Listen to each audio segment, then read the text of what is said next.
Thanks everybody for joining us. I know that Juliana is in class. Hope everybody had a great weekend. I hope you all enjoyed your time to focus on other things yesterday.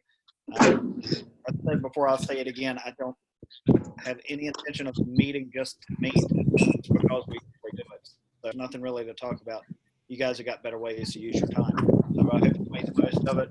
Justin, why don't you sit down and join us? You're making me nervous standing up. All right. Thank you. I appreciate it.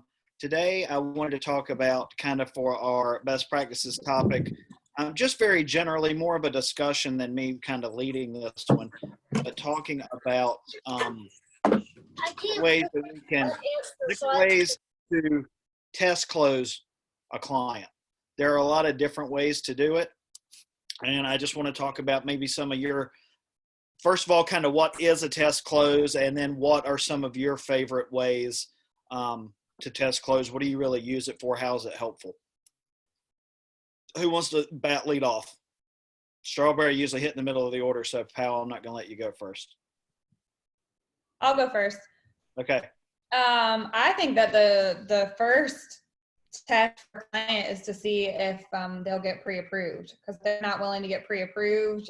They're not serious. So that's my number one. I think that's huge, Tiffany. Absolutely. Somebody else needs to go next now.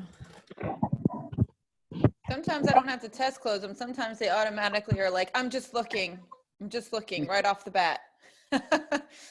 So now I know they're in the research phase, and you can just kind of gauge it from that.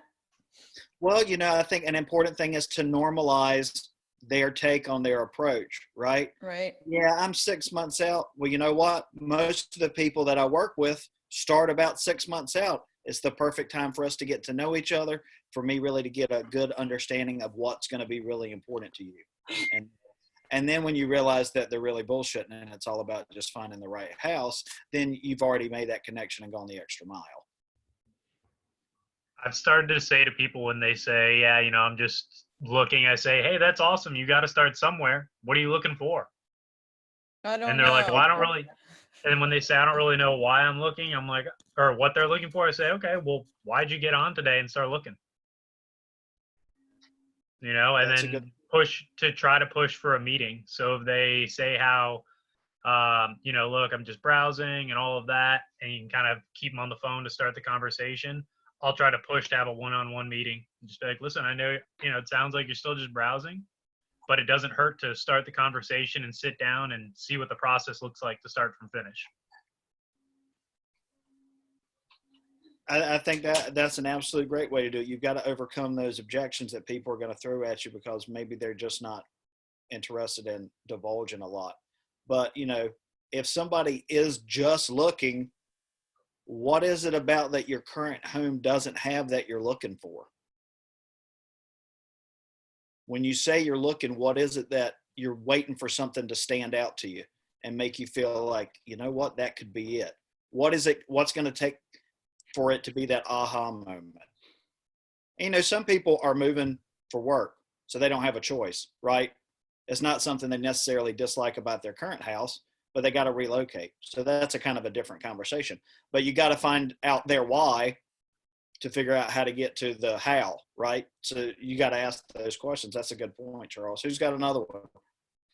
I think there's a lot of mini test closes that you can do. I think that probably the one, other than writing an offer, I think Tiffany's has touched on the most important one, and that's if you're not willing to get the financial picture going, then you're not serious and you're wasting my time. But in addition to that, there's a couple things. Some of these people, for example, we'll get someone that's not ready for pre-approval yet, but they say they're willing to do what they need to do to be there in 6 months. Well, if they're not saving money, if they need to get a credit card to establish credit and they're telling you that, I haven't done that yet. Well, you've been telling me for 2 months you were going to do that.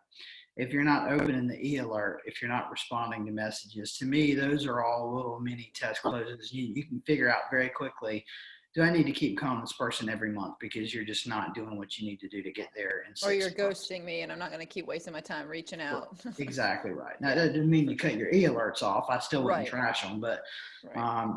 they're not a priority.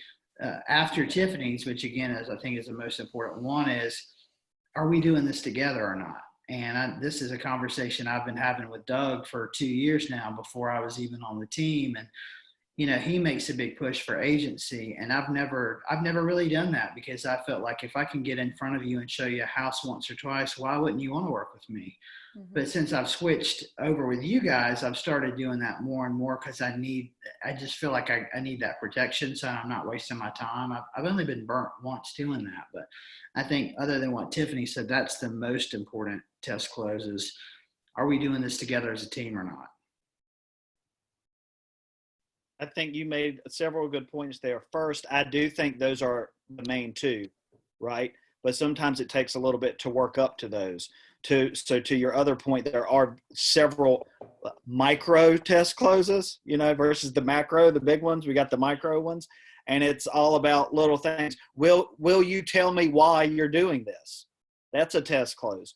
Well, what is it exactly that you're looking for? That's a test close. Will they have a conversation with you about things other than real estate to kind of build the relationship? Well, that's a great test close. Will they tell you about their history in real estate before? Good experiences, bad experiences? I think it's great to ask people, how did it go last time you bought a house? What did you like and not like about the process? And then when they say their agent did a fantastic job at X, be like, you know what? That's great, because you're going to enjoy how we make that a priority too. Because it's really important that we communicate like your agent before did. Or I could never get my agent on the phone. They would never respond to me. They never answered the phone when I asked. Well, hey, look, I reached out to you proactively today right after you registered on my website. You've been on the website for 10 minutes. That's why we call right away, to let people know, hey, we're really serious about that. What else? Who's got another one?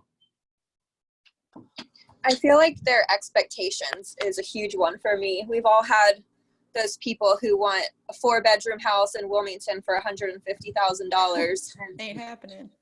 Even when you try to explain it, I mean, you can tell by their expectations. Whether or Get you a not they're gonna cardboard be- box, and that's when you set up the e-alert, and then it shows up 0 properties, and then you follow up, and you're like, "How are those listings working out?" Oh, So I've that's- had someone for 2 years she's like, I'm just waiting for the right one to pop up. It's not, like, you can tell them it's not going to happen in that price point as nicely as possible, but if they don't want to listen to you, or Okay, keep looking. I mean, Stephanie, I Great think point. that is a great test close, and I've never thought of it that way. But I'm glad that you said that because it's so true, and it's kind of in line with what we were talking about a few minutes ago. If you're not being realistic and you're talking to the expert and you're not allowing the expert to tell you, then you're not prepared to win a house.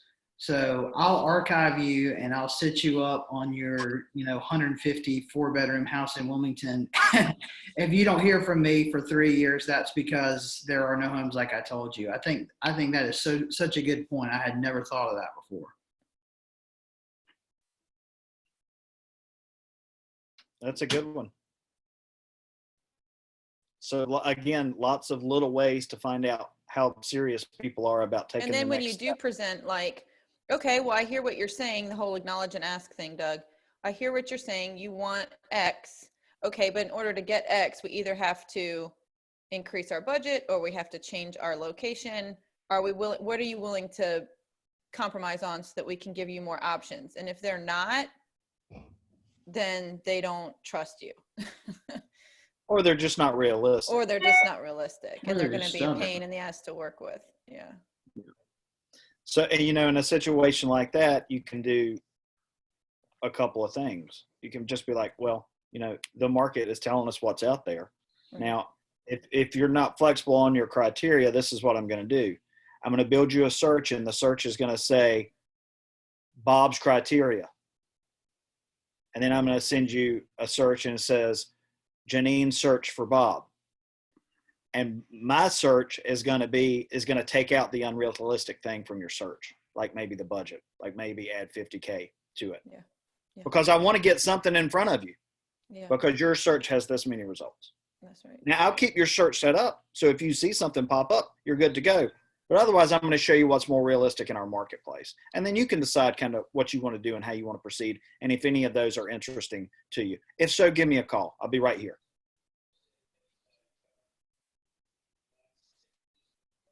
Because everybody wants a deal, but that's just not the way real estate works.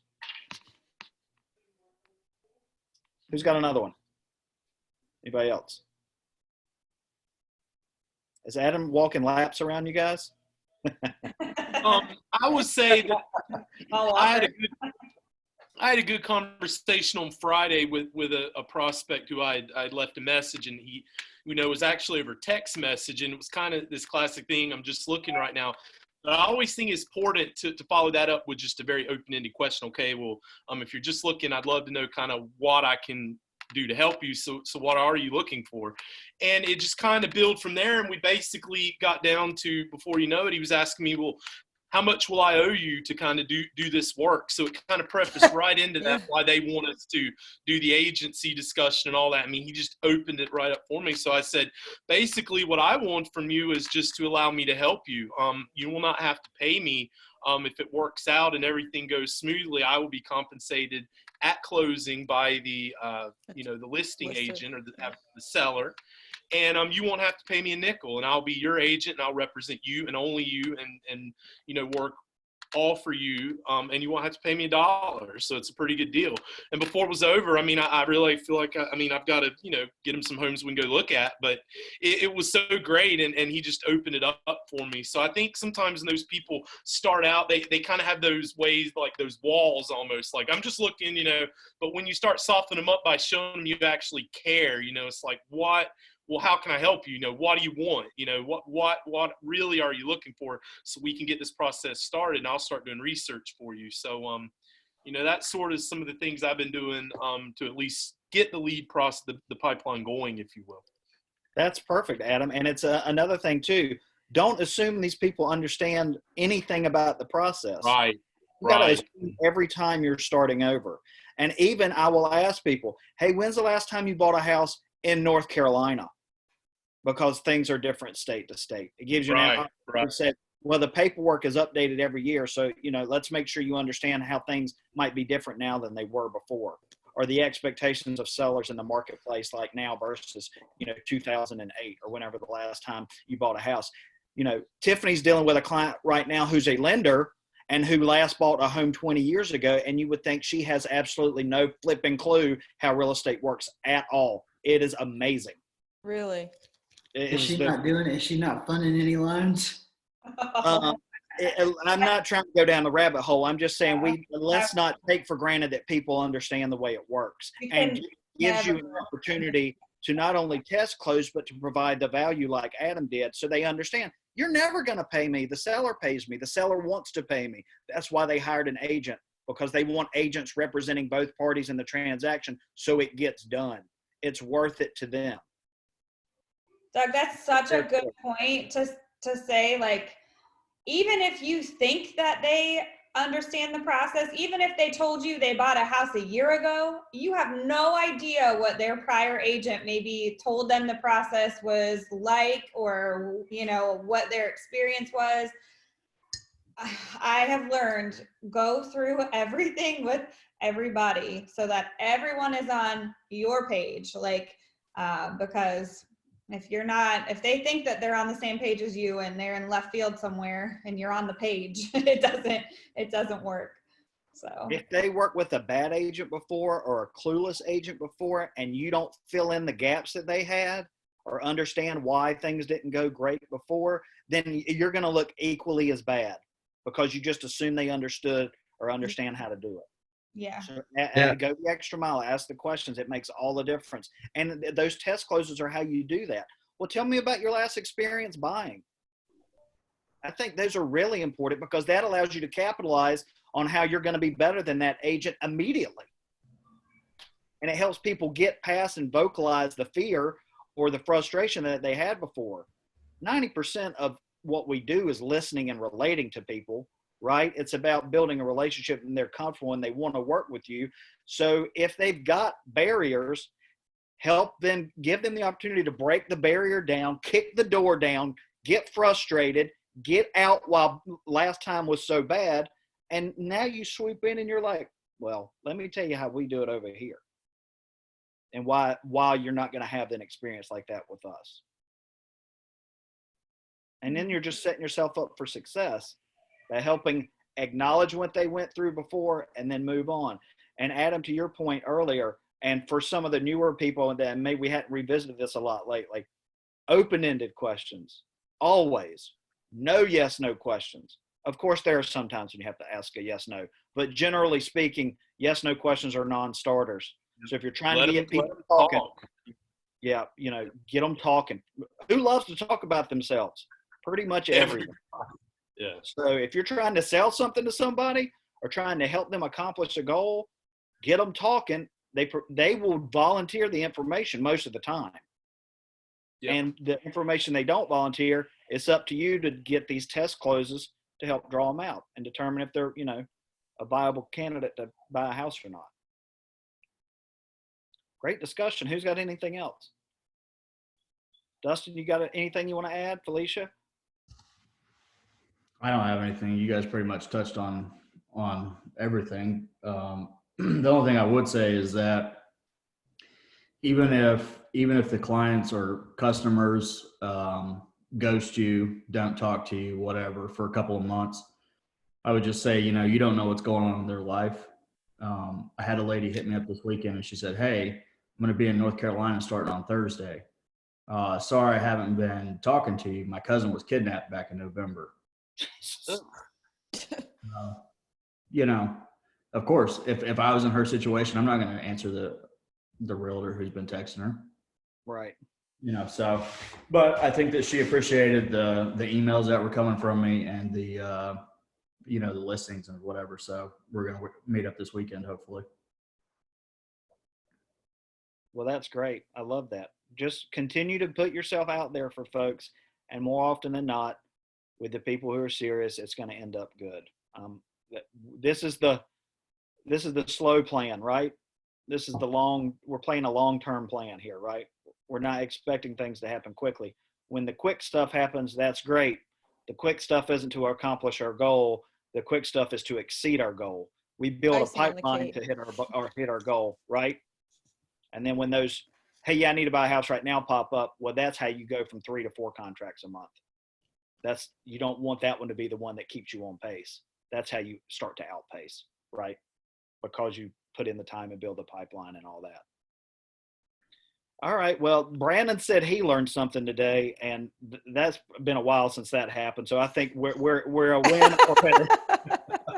So I couldn't help that. That was good. Thanks for participating, Jesus. We appreciate it. I love your hat. What's his All right. hat say? Anybody have anything else they want to add? All right, cool. I'll start calls here before too long. I hope you guys have a great day. Talk to you on Thursday, okay? Bye. Later. Bye.